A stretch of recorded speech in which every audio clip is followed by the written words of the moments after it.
Hello and welcome back to the Lancaster Farming Industrial Hemp Podcast. My name is Eric Herlock. This week I was in Philadelphia for the GreenBuild International Conference and Expo. It's the largest annual event for green building professionals. And this year there was a collective of hemp businesses, all under the Goodness of Hemp banner. So today we will hear my conversations from the event, including my conversations with Katie Gillham, Event Director for GreenBuild, James Forbes from Tiger Fiber, Mattie Mead from Hempitecture, Greg Wilson from HempWood, Tom Rossmossler from HempStone, and Trey Riddle from I&D Hemp, and a whole lot more. But first, a few words from our sponsors.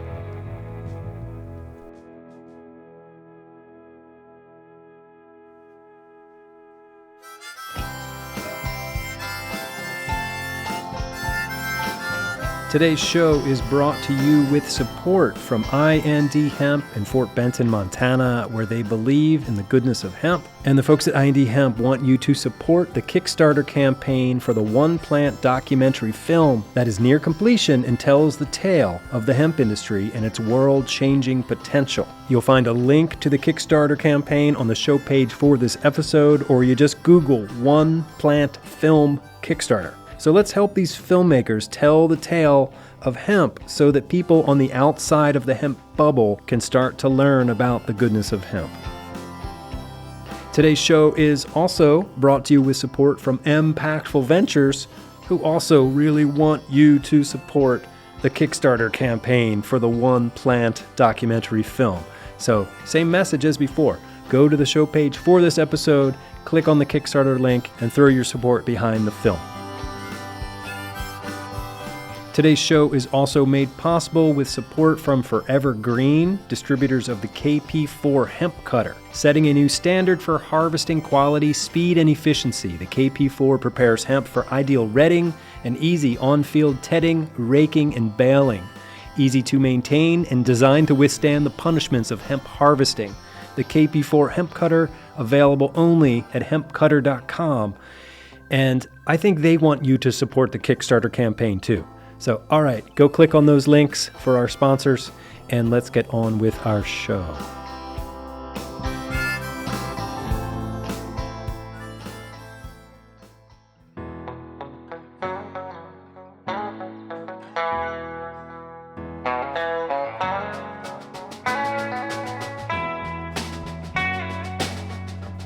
Okay, welcome back. So here we are. I am recording this Friday, November 15th. I was in Philly this week. I was there on Wednesday, November 13th. That's when I conducted all of these interviews. It was a good day. I took the train in, spent the day in the city, and then took the train home. That's the nice thing about having an event so close to home, is that I don't have to go to an airport. I can just go to a train station. Anyway, so what are you going to hear today? You're going to hear conversations with a bunch of people who were there, folks in the hemp space, folks outside of the hemp space, and I'm going to try to put together for you an overview of the show itself as seen through the eyes of the people who were there. So you're going to first hear Katie Gillham, then James Forbes, Pierre Berard, Alex Sexsmith, Ray Catterley, Mario Macnicki, Greg Wilson, Tom Rossmossler, Mattie Mead, Zach Pop, Amanda Martin Berenson, Indra Fanuzzi, Colin Stangel-Mado, and Trey Riddle. So I'm going to let these interviews just roll one into the next, and bear in mind that this was at a very busy expo, so there is background noise. I appreciate your understanding there. So I'm just going to let them roll, and I'll see you on the other side. So first, could you introduce yourself? Yes, so I am Katie Gillham. I am the event director for GreenBuild. Now, what is GreenBuild? So GreenBuild is an annual gathering of architects, engineers, sustainability consultants. It's a large-scale conference where we have education, expo, keynotes, networking all around building a more sustainable world. And this is commercial, residential, all kinds of buildings? All kinds of buildings, yeah. So we scale, we generally talk about building at scale. So we talk a lot about commercial real estate, but we definitely have some residential as well, especially affordable housing, multifamily housing, and building those in areas that need the most sustainable infrastructure.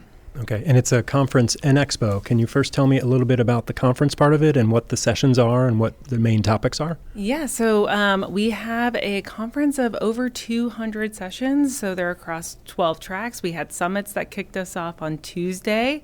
And a lot of the sessions are either about general decarbonization or building resiliently or using biodiversity within design, and a lot of the kind of nitty gritty of building across the whole life cycle of the building so that we can make the most sustainable building possible. Okay, and you've got experts from all over the world. Experts from everywhere, yeah. 500 plus speakers here to depart their knowledge on all of our attendees. Okay, tell me about the expo. Yeah, so we have over 250 vendors here that are showcasing their most sustainable products, and it's anyone from manufacturers to data collectors to systems that can help us track and manage waste and energy all throughout the building life cycle. Can you name names? Like, who are some of the big names here? So we have Home Depot here, GAF, Velux, Veta Windows, Sustainable Forest Industry, and a bunch of, additional brands that are just here. Mercer Mass Timber. We have a Mass Timber Plus pavilion. Here we have the Mindful Materials Pavilion that hosts Anderson Windows. We have Rocky Mountain Institute and the Carbon Storing Materials Pavilion. And then we have the FIAS Pavilion that's new this year. So all about passive house and building off the grid. Okay. Yeah. I noticed there's a Goodness of Hemp banner hanging up there. What does that mean? Yeah, so Goodness of Hemp is one of our exhibitors. So they're in the Carbon Storing Materials Pavilion that was associated with the Rocky Mountain Institute. So they're all about building with materials that may not be really used prolifically at the moment, but can be used in the future of building and can make all of our buildings stronger, but also without that the embodied carbon that comes with some of the other products that might be used. Right. Is this the first time that there's been a hemp presence at GreenBuild? They have been here before, but this is the larger presence for them. Yeah. Okay. All right. Can you tell me how many people are in attendance? There are 8,000 plus people here celebrating GreenBuild. Yeah. Okay. Is there anything else you'd like to tell me about the event? It is, it's a really wonderful gathering of the industry. It's our once a year gathering, and it's everyone who, from builders to architects to engineers, everyone who touches the global green building industry, all building to scale. And how is your visit to Philadelphia?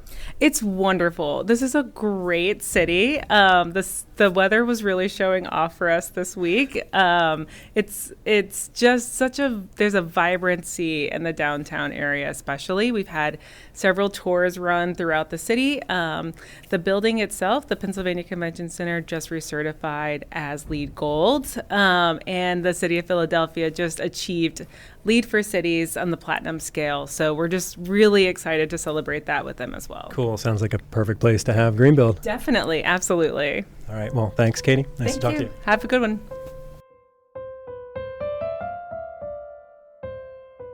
All right. James Forbes from Tiger Fiber out there in St. Louis, Missouri, right? Welcome to Philadelphia. How you doing? Glad to be here. Yeah. So what's your impression of GreenBuild? Like, start high. Like, what is this thing that you're at? To me, GreenBuild, having done this before, is a solid example of just how many people are really into sustainable, bio-based, carbon-negative construction materials, and just the sheer amount of interest and also money that's involved in this space is literally all under one roof. And so you're here representing Tiger Fiber at the Goodness of Hemp sort of pavilion. I forget what they're calling it here. But how is that for you? Oh, it's great. It's been awesome to be able to have the Alliance gather and everybody kind of tag teaming how we talk about the industry, how we talk about the different current participants, what the materials can be used for, and then also just enormous thanks to IND Hemp for the financial assistance with this one. We've done this before in the past, and we're up in the air just given the sheer cost to attend, and so this made it a no-brainer. So you mentioned you've done things like this before, but sort of like as a solo unit. But so talk about like how it's different now that you have, sort of like a whole, I don't even know what you call that. Like there's 12, 15 different companies? Right. It's nice. It takes the pressure off where you don't have to stand in the space the entire time, by yourself. But also, we're similar in that we're all using hemp in some capacity, but we're different in that we have different applications, different technical specs, different backgrounds. And so the diversity is really, I think, playing as a strength. What sorts of questions are you getting from people, and what sort of types of people are you getting questions from? What's your R value? Is it fire rated? Can I spec it into my project? How many square feet of this is available? How do you package it? How do you sell it? Do you have an EPD? And you have answers for all those questions? Yes.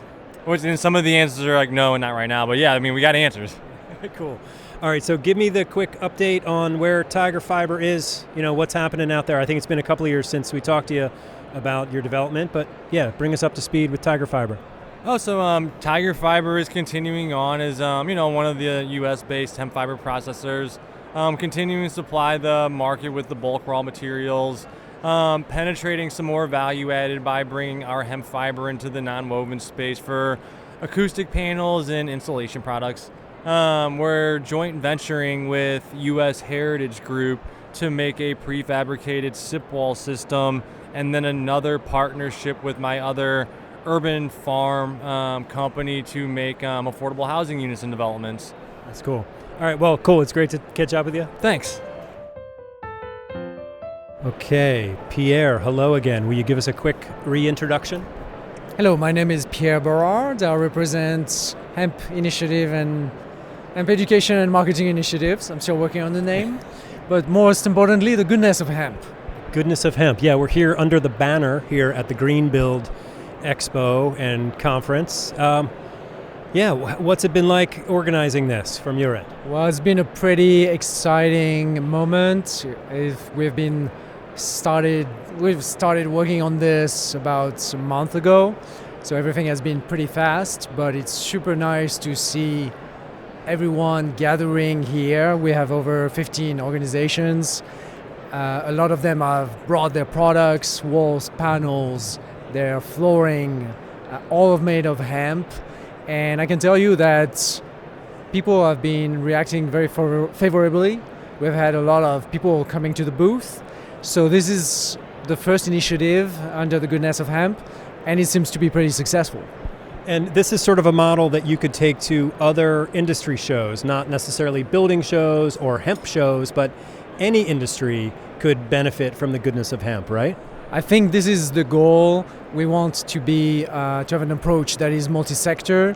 So we started with the building materials. The next steps, and that's will be for the board and myself to decide what our priority sector, how can we replicate this.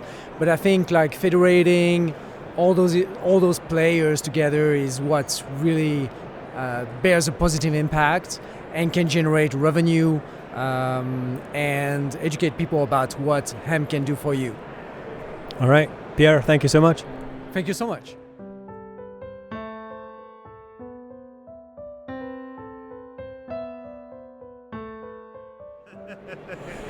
Alex Sexsmith, hello again. Good to see you. Nice to see you too, Eric. It's been just a few weeks, it seems like, since we saw each other in Minnesota. Yeah, that was the whole year's been flying by, right? So bring me up to speed. What's happening with you? What's happening with your building projects? What's going on? Well, with me personally, it's great to be here at GreenBuild. This is my first time coming as an architect. Long interest in sustainability, but first time here at GreenBuild, so thanks to IND Hemp for making that happen. Great to be here yesterday, setting up with a whole range of people, a lot of fun. For me personally, one of the most exciting projects that I've been working on has been a series of affordable homes with Jarrett Barton up in the Navajo Nation. 10 houses, 1 bedroom, 2 bedroom, 3 bedroom homes, and so he's been making progress on those, sending some great photos. Been really rewarding to hear that development. And then we're getting ready for elections for the US HBA, so December 1st I think is when voting starts, and looking forward to having a new board, and hopefully I'll be on it. We'll see. Throwing my hat in the ring. Okay. All right, so here at GreenBuild, are you getting questions from architects? And like as an architect, you're able to answer their questions maybe differently than, like a hempcrete builder could. Yeah, I think I feel like one of the things that I bring to the table as an architect is to be able to have that level of rapport and speak the same language, to have that shared empathy about working through drawing sets, dealing with specifications, things like that. It has been interesting to get a range of different questions from students, engineers, fellow architects, and getting a range of different questions, which is great. Good. Can you give me a couple examples of the types of questions you get from architects? Well, number one on most people's minds is of availability of products. Some folks will come with more general questions about teasing out the differences between cast in place versus panel systems, block systems like Zach's behind us, and helping people to understand the kind of range of different products and this nascent stage in the industry that we're at. Here, you're under this Goodness of Hemp banner, and you've got all these other companies with you. Talk about that experience. Like, it seems like hemp has a whole lot more context right here because you have so many other businesses with you. How does, talk about that. Yeah, so to me, I think strategically, genius move to bring us all together under a tent like this. I think individual companies like Cameron's and Greg's, they've got enough visibility at this point that they're out there and they can have their own booth. But I think for a small organization like the USHBA, to be surrounded by colleagues like this gives us both more credibility and the kind of fluidity of the conversation. We can just pass someone, go talk to Mattie back there, or go talk to Zach or Matt, and it feels very collegial that way. It feels very collaborative. That alone, I think, is fantastic. Cool. All right, Alex, great talking to you. Thank you. Thank you.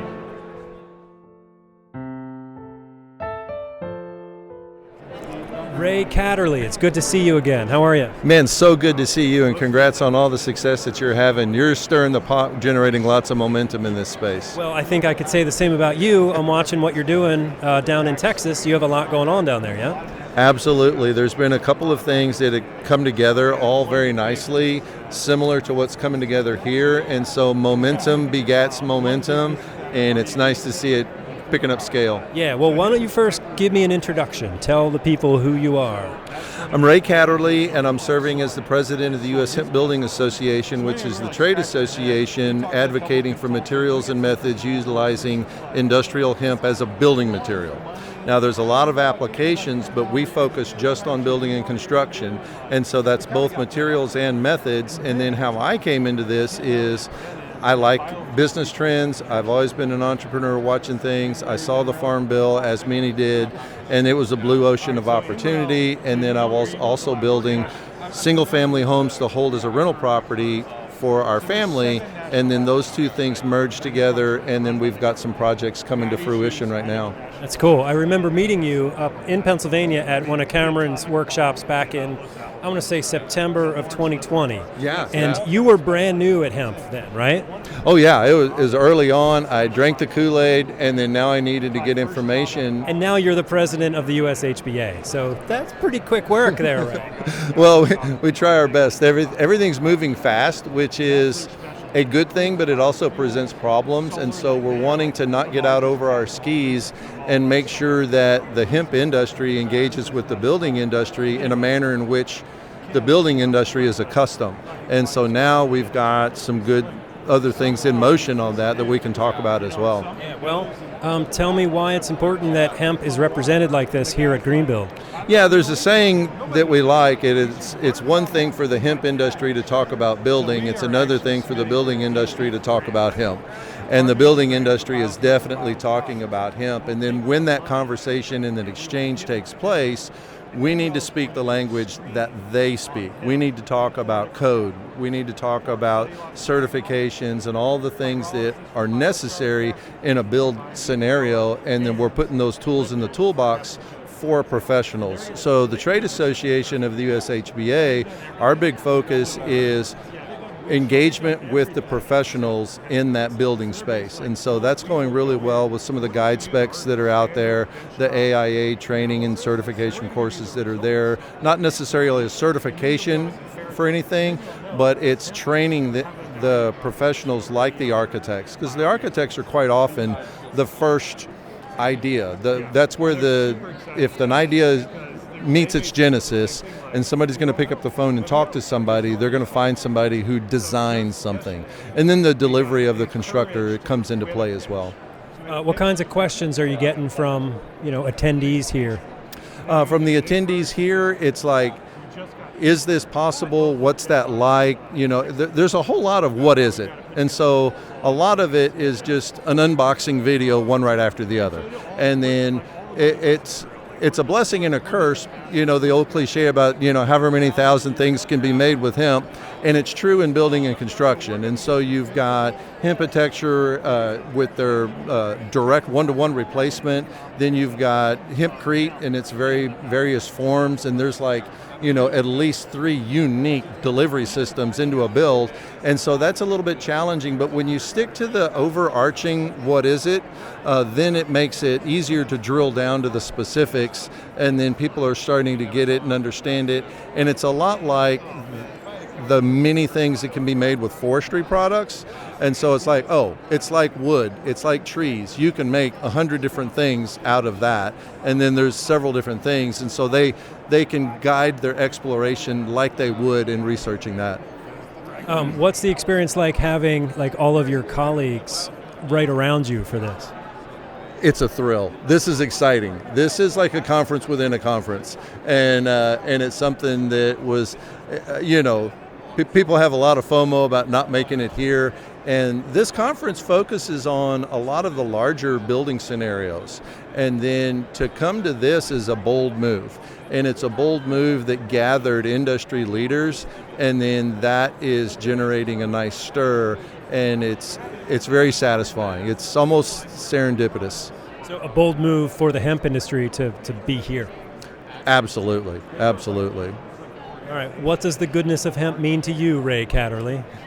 It means that it can be a good environmental stewardship option for building and construction, and it's also healthy for the occupants. I always like to say it's 2 things. It's healthy for the occupant and for the planet, and so there's that side of it, but then it's just also something that's satisfying for professionals to engage, because a lot of folks want to do something, but they don't know what to do, and this gives them that aha moment, and to see light bulbs go off over people's head over and over and over, that never gets old.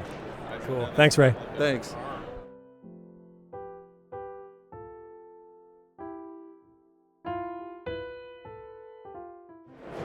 All right, Mario, could you introduce yourself for me, please? Yes, this is Mario McNicky. I'm the owner of U.S. Heritage Group. What is U.S. Heritage Group? U.S. Heritage Group is a company that was founded 27 years ago to produce materials for restoration of historic structures throughout America. Materials were tested for purpose of replacement, and we custom make these materials for installation during the restoration process, because we believe that if you replace like with like, you have like performance, and this is very important when you're working on historic buildings. Buildings that are in place for 100, 200, 300 years. There is no reason to replace them with anything different than the materials that were originally installed, and they will perform well because the age of the building is actually a testimonial of performance, right? So how does that bring you here under the Goodness of Hemp banner? What brings you to GreenBuild? Oh, that's a very interesting question, because you're thinking about the materials, you're thinking about technologies that were developed hundreds or thousands of years ago. We work with lime, which is mineral. It's a stone that's fired, and you have a lime that's been used as a binder to bind the stone, to bind the brick, to cast into the wall as well. Hemp and lime can be bound together into a material that fills the wall. So it's the same sort of a concept, same technology, that these are traditional materials, traditional technology can be used for modern use these days. So are you using hemp products in your restoration work? We use hemp products in the restoration work as well, especially when you have adaptive reuse. What that means, you have a building that is being built for warehousing, let's say, or production facility, and the company moved out, the building is vacant. So how are you going to adapt the building? You need materials to insulate the building because the walls are solid walls, brick walls, stone walls, and you need to insulate them. So you will need to install materials that are sympathetic to the historic structure, and hemp and lime applied on the inside can improve thermal performance. So you put a hemp lime insulation on the inside of the wall, and you have a breathable wall system that doesn't destroy the body of the building. So you're here at the table with James Forbes from Tiger Fiber. Are you working with Tiger Fiber? Yes, we're partnering with Tiger Fiber. Our sort of a knowledge in the industry using lime and hemp, and being experienced in Europe as well. Started working in Europe in 2007 with the biggest company, Lime Technology, and we built over hundreds of buildings, various sizes. This technology, I brought it over to US in 2007, and now teaming up with the processors, because hemp wasn't legal, then it was legalized. Now you have to find the processors that can deliver constant product. So Tiger Fiber is our supplier for hurt that we mix with lime, and we putting this into penalized systems.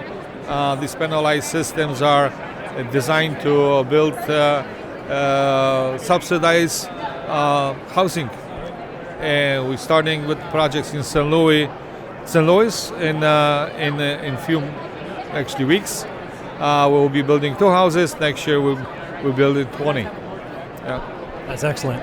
So I imagine you've been to expos like this before, but is this the first time that you've been involved in sort of a hemp collective?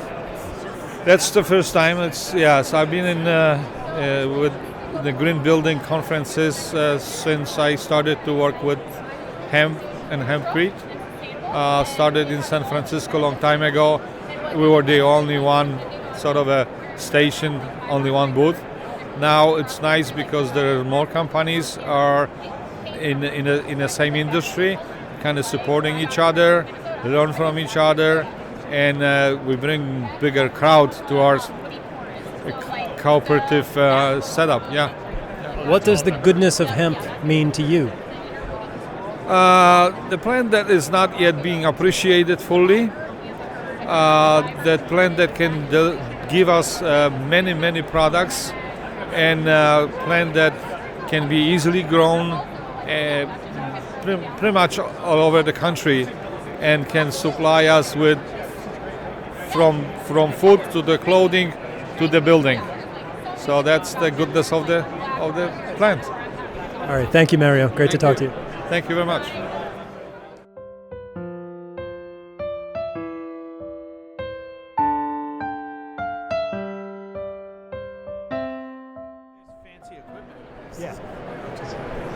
Fancy, yeah. Greg Wilson, how are you? I'm good. Coming in hot from Philadelphia. Yeah, how about that? This is not your first time in Philly, because you're a Maryland guy, right? Absolutely. Not my first rodeo at GreenBuild either, but we used to come up here to Philly from Maryland every year for sure. Probably a couple times. So how's your GreenBuild experience going? Busy. Yeah. We haven't really got to go away and do anything except for man the booth and tell people about how cool HempWood is. On a scale of 1 to 10, how cool is HempWood? Oh, it's way more than 10. It's the coolest thing made in Kentucky. I heard about that. Yeah, so how are things going for you, like business-wise? What's happening down there in Murray? So We've got the highest quality product we've ever had in the history of the company. I'm really proud of the boys in the shop. Our sales are better than they've ever been, and we're growing. So it's going in the right direction. It's not perfect. There's still lots to do, but you can absolutely see the trajectory when you look back and see where you were, rather than kind of staring into the abyss and eating glass, as Elon Musk says. Yikes. So the first time I met you was at the shop in Murray back in 21, and I have a video of that shop, but it's all different now, right? Can you tell me some of the improvements or additions you made to the factory? Yeah, we actually got a whole nother factory since then. Downtown, we set up in an old tobacco co-op, and we're building a new mill out back to co-locate the facilities together. So since you've been there, we've automated the glue area. We've doubled the energy creation in the plant. We put a new, I guess when you were there, we probably didn't have the pre-press on the press. I don't know. That would have come in the first or second quarter of 21. And then we've got a second saw set up. We've got our dust collection system going. And then we built a whole new flooring mill that's 24,000 feet. Nice. So I wouldn't recognize it if I showed up today in an RV. Nope. But if you do, I built a apartment upstairs up above the office out of all hemp products. So if you want to come and stay, bring the fam, you can stay up there, man. It's pretty cool. All right. Talk to me about the Goodness of Hemp. That's a banner that's hanging up there. And this is sort of like a collective of hemp businesses. What's that like for you? It's good. So the people that put that together are just good people. There's never a negative thing, no matter how good or bad or what's going on, that comes out of the Elliott family. And now the tweets too. So they've always just been really good people. So in choosing that name, when I saw it a couple years ago, I was like, that just makes sense. It's trying to actually establish what's going on in the hemp space, especially for building materials. And my assumption is, and I see it, but from an arm's length, in human nutrition, so foods. So it's just kind of saying, hey, look, this is the good guy or good girl in the crop family, and here's all the things it can do. Now, obviously, there's a whole lot of just kind of stuff happening, early stage, lots of things to get figured out. And so the faces change every year in the hemp industry. You got, I don't know if it's 20% come and 20% go every year, but there's still the same older crew like yourself. Wait. Am I at the older crew now? You've been around for a couple of years. Yeah. So, but it's not like I'm Eric Steenstra or that guy in California, those old from the 90s. I'm not a 90s hemp guy, am I? We're going to cut this out of the... We've gone off the rails. Doing in the 90s, man. Say that again? No idea what you were doing in the 90s. And let's keep it that way. We didn't have social media back then. That's true, man. That's back when we had freedom. Amen to that, brother. All right, so what was my question? So the Goodness of Hemp people are just good people. They're trying to be kind of the guiding light for the industry to crawl out of the hole that it dug itself into in 2019. I mean, that's what happened.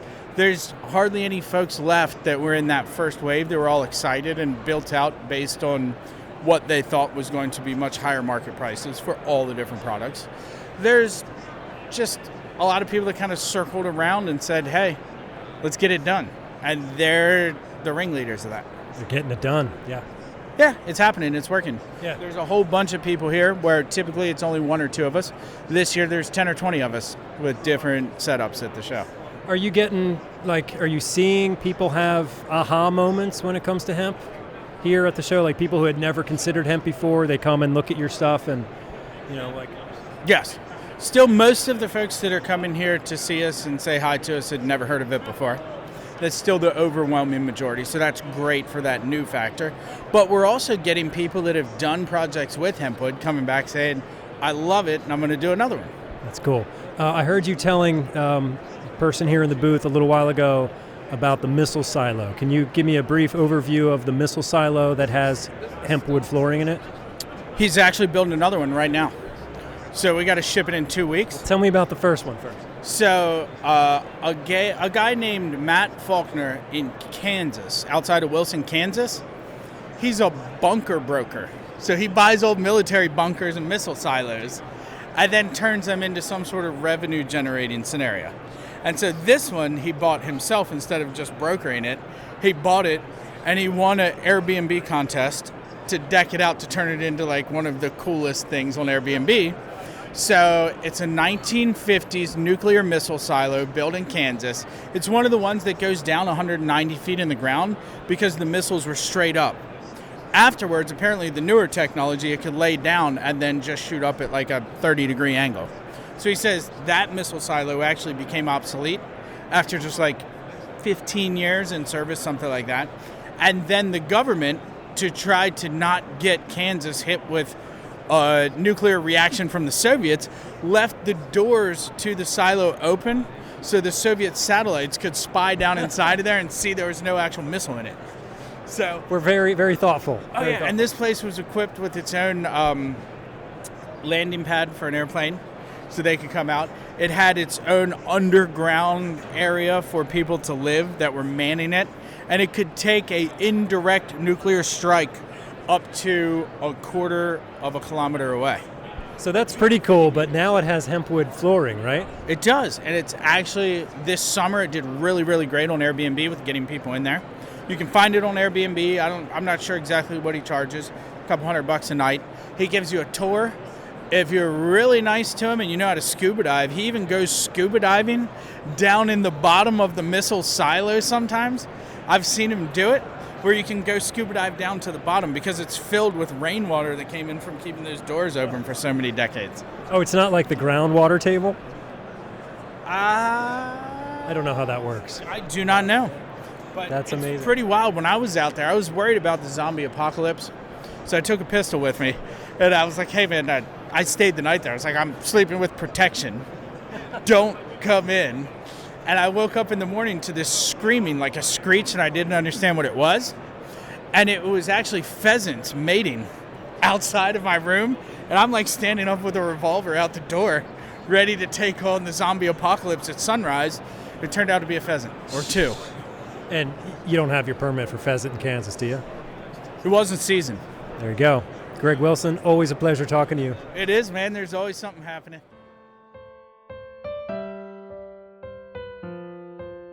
All right. Hello, Tom. Could you introduce yourself for us, please? Hi, I'm Tom Rossmossler from HempStone. But give us a little more than that. You're not just Tom Rossmossler from I can't even say your last name. You're not just Tom Rossmossler. I'm a father. I'm Tom Rossmossler from HempStone, based in Western Massachusetts. We are a full-service hempcrete installer, natural building supplier, and we do a lot of consulting, training, and project management all around the country, but we typically install our natural building projects within the sort of northeast of the U.S. Okay, and so what is sort of like your hempcrete delivery method?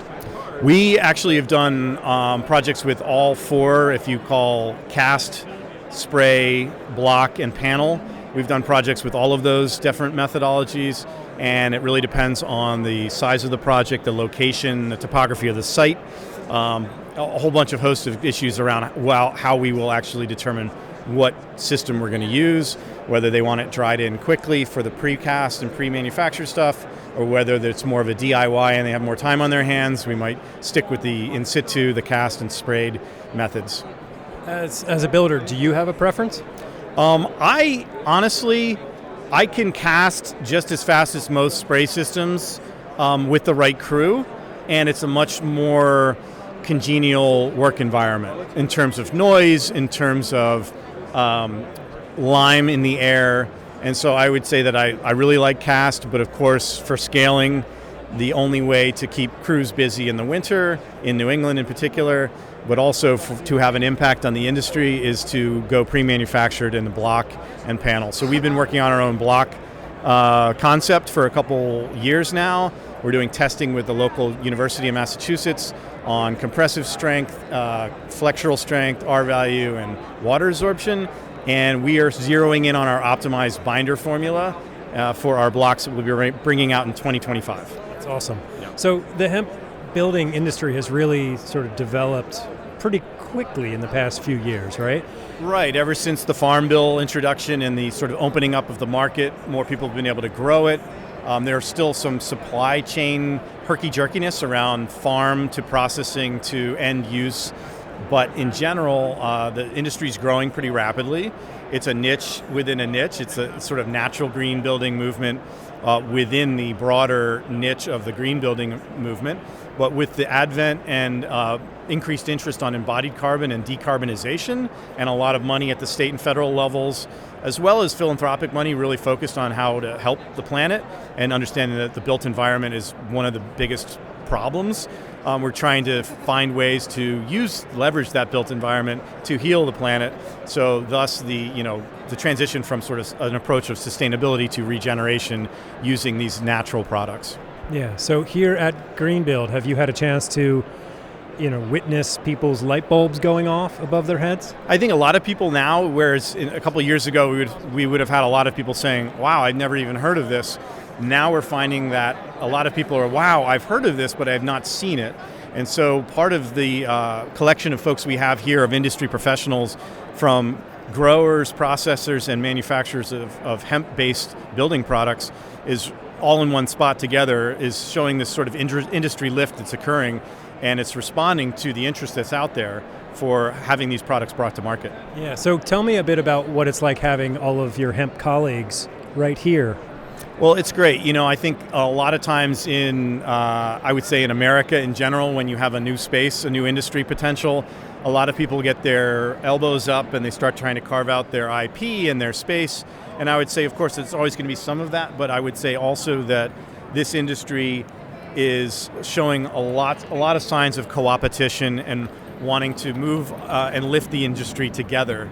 And there's lots of room because, of course, we're barely touching the volume of building that occurs in the United States at this time. So what does the goodness of hemp mean to you, Tom? Well, the goodness of hemp, I would say that a lot of people do have this sort of panacea view of hemp or hemp building products, and it can do amazing things and it can be disruptive and can replace a lot of things. But I would say the goodness of hemp is actually thinking about different ways to think about food, building, etc. And I think it's also, for me, really important for people to understand different ways of operating businesses.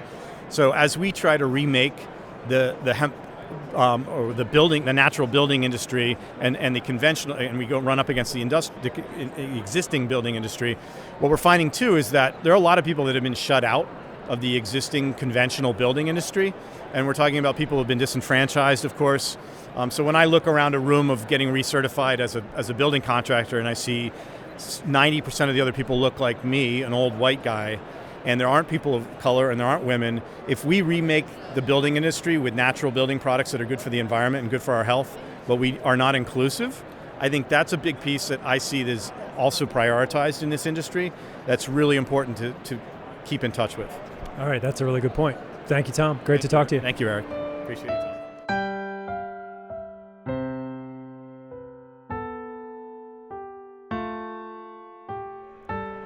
Mattie, Mead, how are you? Hi. How we doing, Eric? Good. Could you give the good people of the world an introduction for us? Sure. So I'm Mattie Mead, the founder and CEO of Hempitecture. We are a manufacturer of truly sustainable building materials. We specialize in hemp fiber, natural fiber insulation, which you might know as hemp wool, continuous insulation, we call plant panel, as well as some other products that make homes more healthy, environmentally sustainable, and comfortable.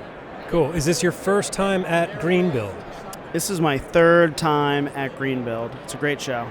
All right. Is this your first time kind of here with a hemp collective at GreenBuild? This is my first time here with a hemp collective as big and robust as this, and it's super awesome that we have this group of like-minded companies and manufacturers and companies that really have the same and similar mission to see industrial hemp grown and utilized here in the United States for a variety of uses, whether it's plastics, whether it's building materials, insulation, hempcrete. It's really awesome to see. Cool. Now, what kinds of questions are you getting from, attendees and passersby? A lot of the attendees and passersby want to ask really the same similar questions. First, what is the R value? Second, how much more expensive is it? Third, how do I use it? Fortunately, we have answers to all of those things, and the best part about our products is they're one-to-one replacements for conventional products. So where you might use fiberglass, you can use our insulation. So with that model, I think a lot of designers, specifiers, engineers can see our solutions fitting into what they're doing today. So what is the R value? The R value is 3.69 per inch for hemp wool, 3.25 per inch for plant panel. Those are our two R value related products. And when it comes to some of our acoustic products, we've done sound tube absorption tests on those. Plant panel offsets 99% of sound from a range of frequencies from 1,000 to 3,000 hertz. So I can talk data all day, but sometimes you just have to touch the product, feel the product, put it in your walls to really see how it feels and how it improves your home. Yeah. So Hempitecture has had a good year, right? Can you sort of talk about some of the highlights of this past year? Yeah, it's been a good year, but of course, there's, with any positive news, there's always setbacks and challenges. So I will say, a manufacturing business is tough. A manufacturing business in industrial hemp might be especially tough. But through all those learning lessons, we've received some great accolades. We received the RISE Innovation Award, which is the trade award for the non-wovens industry for our product plant panel. So that was awarded to us at North Carolina State University. And we were up against companies that had a combined market cap of over $10 billion. So for a small but mighty team, that was a great piece of recognition. And then one of the kind of newer developments that's super exciting for our business is we've just been awarded $8.4 million from the Department of Energy for expanding our manufacturing operations to a community that is labeled as disadvantaged by the clean energy transition. So as we transition to renewables, more sustainable resources for our energy, materials like coal, which supported entire communities, become less used. So our new manufacturing facility will be located in northeastern Tennessee, and that will help create jobs in one of those communities where coal was a big business and now today not so much. That's awesome. Congratulations for all of those things. Thanks so much, Eric. Great to chat with you as always. Oh, we're not done yet, Mattie. Sorry. Okay, I'm here. I'm not going anywhere. I'll talk to you all night. There's some recent, political changes here in the U.S. Do you have thoughts of how that? I don't know. It seems like an incoming administration is unfriendly towards climate change and money being spent towards that. Is that a cause of stress for you at all? It's a great question, Eric. And while there is a change in administration, I think industrial hemp really is a bipartisan issue and has a lot of support on both sides of the aisle. At the end of the day, industrial hemp is about agriculture jobs, and then the downstream impacts of industrial hemp mean manufacturing jobs. So we feel like we're at this healthy and secure intersection of rural agriculture, manufacturing, which creates jobs as well in these rural areas. I do think that it is a call to action for the private sector to invest, and I think that actually in many ways a change of administration could be beneficial to companies in the climate sustainability space, in that investors might be taxed less, might have some maybe gained confidence in the economy. And even though the administration's changing, if you have a sustainability preference or investor investing along climate lines, you're not going to change that because of administration. So hopefully the new administration will create an environment where people feel ready and willing to deploy capital into climate and sustainability technologies. I love your optimism. What does the goodness of hemp mean to you? Wow, I love that. Well, first off, the Goodness of Hemp is the booth space that we're standing in. It's all these different companies and manufacturers, some of which who might be competitors by conventional standards, are here collaborating, sharing ideas, talking about how they can work together, talking about how they can better the industry as a whole. So to me, it's all about collaboration. It's about getting this industry out to more people who many of the people that walked in the front door today of GreenBuild probably weren't familiar with the many, many uses of hemp, nor the goodness of hemp, and I think they're leaving with good understandings of both. Mattie, Mead, great to talk to you. Congratulations again on a great year, and looking forward to seeing what you guys do next year. Awesome. Thanks so much.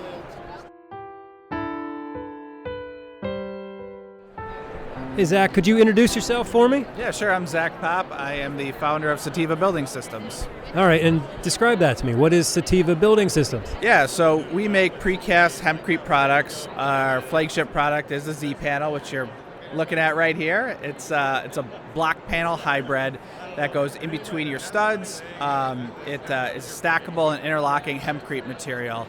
And it works with your standard 2x6 and 2x4 16-inch on-center framing.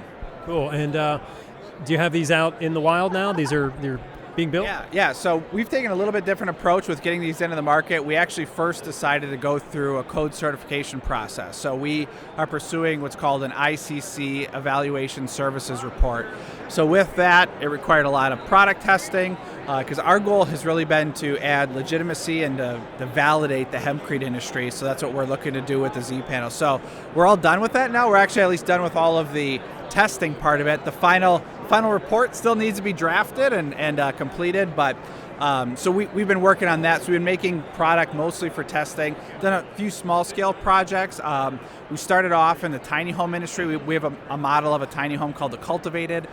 We did that primarily to, number one, serve people that want tiny homes, but then also validate the Z panel as a building material. So yeah. Yep. Now, where are you based?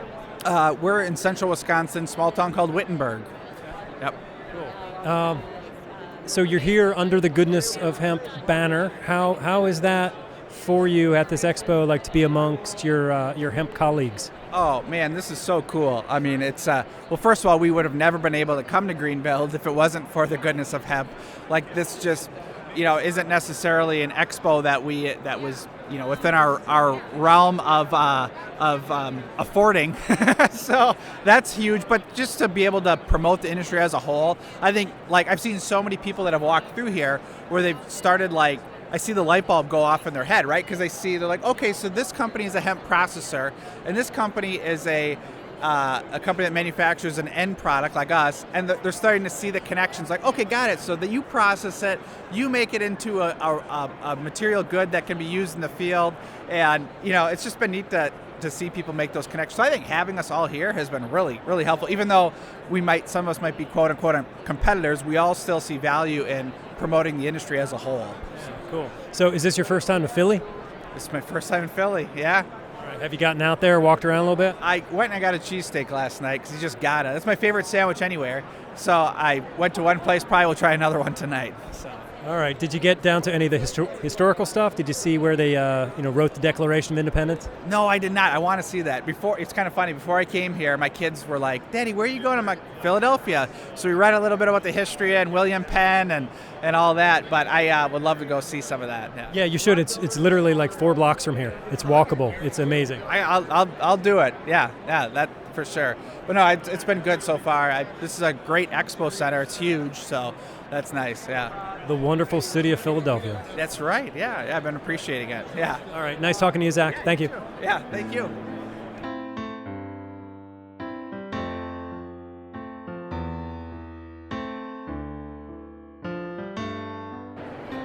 Could you introduce yourself?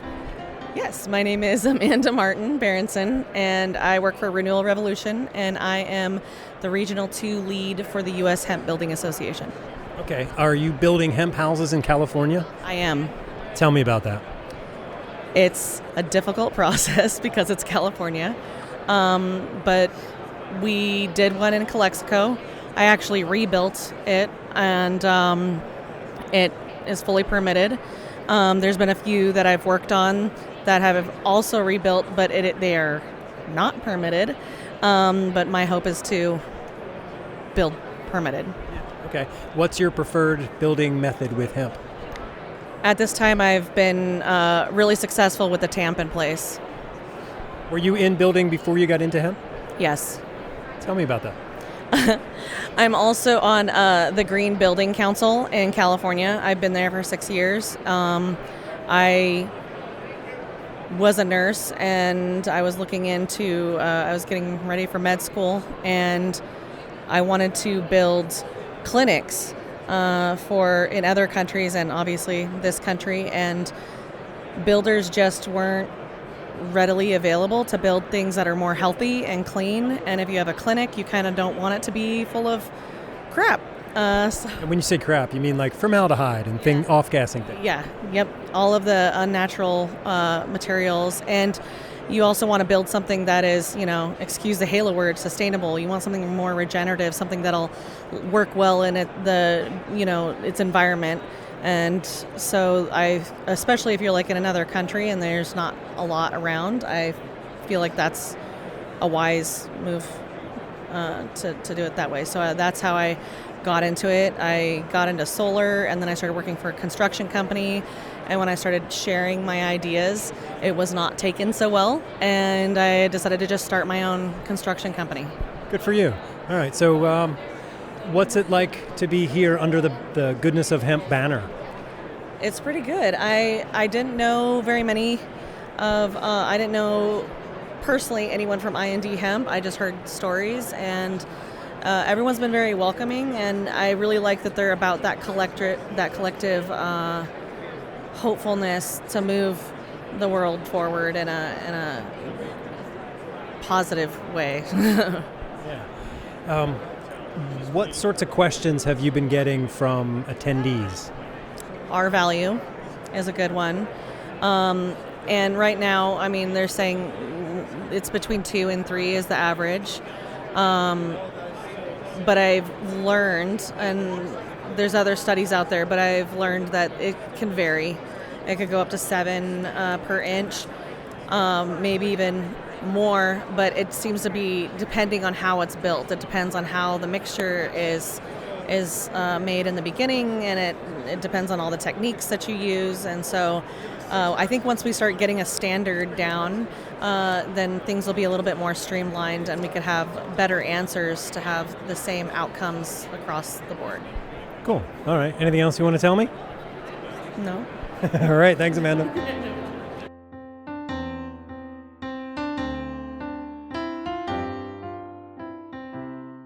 Hi, could you introduce yourself for me? Yes. I'm Indra Fanuzzi with the American Basalt Company. All right, and what brings you out to this Goodness of Hemp area here?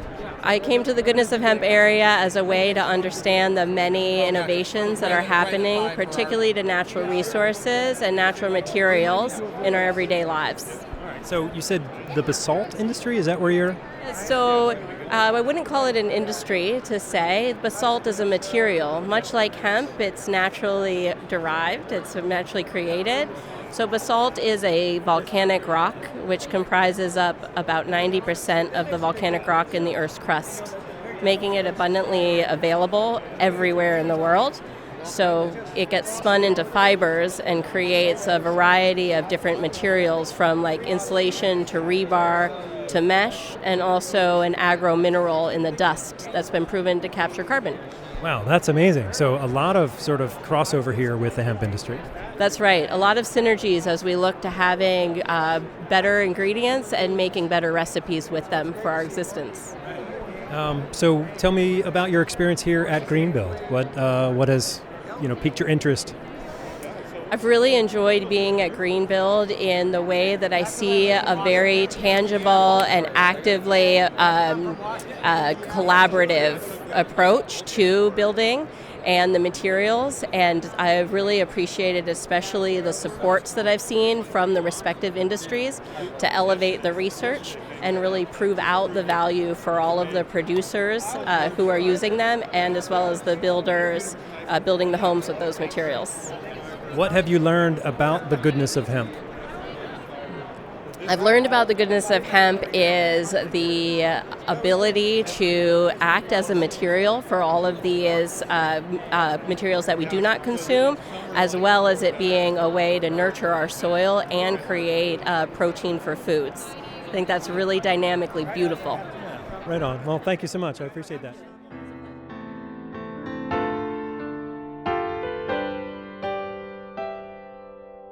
Could you introduce yourself? My name is Colin Stangelmada, and I'm an architectural designer. Okay, and is this your first GreenBuild Expo? It is, yep. What do you think of this thing? Lots of information, very informative, and I think encouraging to be around so many other people that think similarly and want to make things better. So you're an architect, right? Have you considered hemp as a material? I haven't been able to implement it in my work, but my degree is in building science and sustainable design, so it's not something that I'm unfamiliar with as a technology. Okay, is there anything here in this sort of goodness of hemp area that you learned about today that you weren't aware of before that might fit into your systems? I'm curious about the insulation, and I thought the ships were really interesting, the insulated panels. Anything else you want to share about your knowledge of hemp? I think it's exciting, all of its possibilities and the potential, and seeing all the different ways that it could be implemented that could replace traditional building practices. I'm excited to see where it could go. All right, well, thank you so much, Colin. Great to talk to you. Have a good one. You too.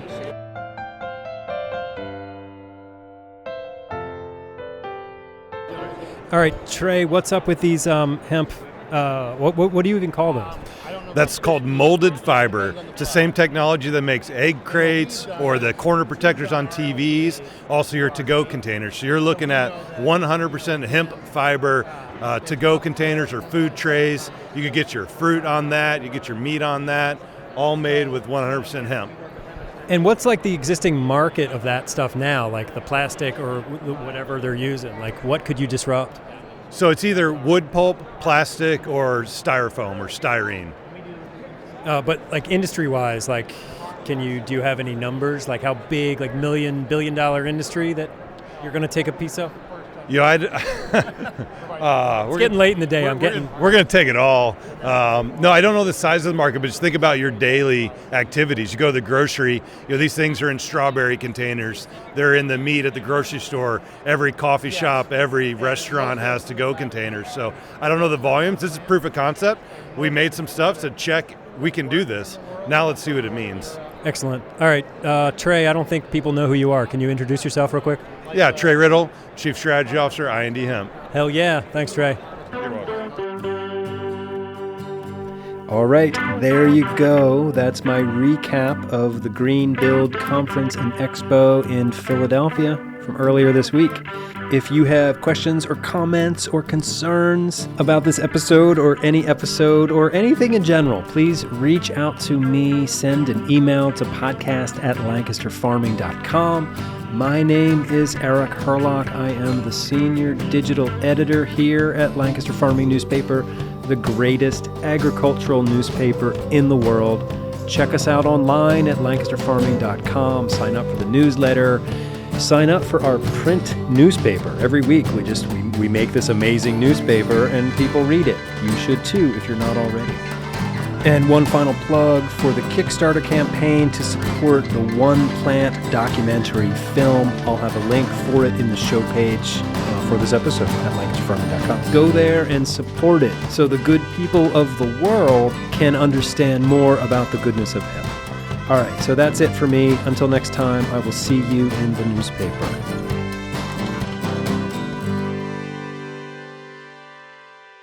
Industrial Hemp. This episode of the Lancaster Farming Industrial Hemp Podcast is copyright 2024 by Lancaster Farming Newspaper, part of the Steinman Communications family. Today's show was written, recorded, edited, and produced by Eric Herlock, and the music you hear is courtesy of Tin Bird Shadow.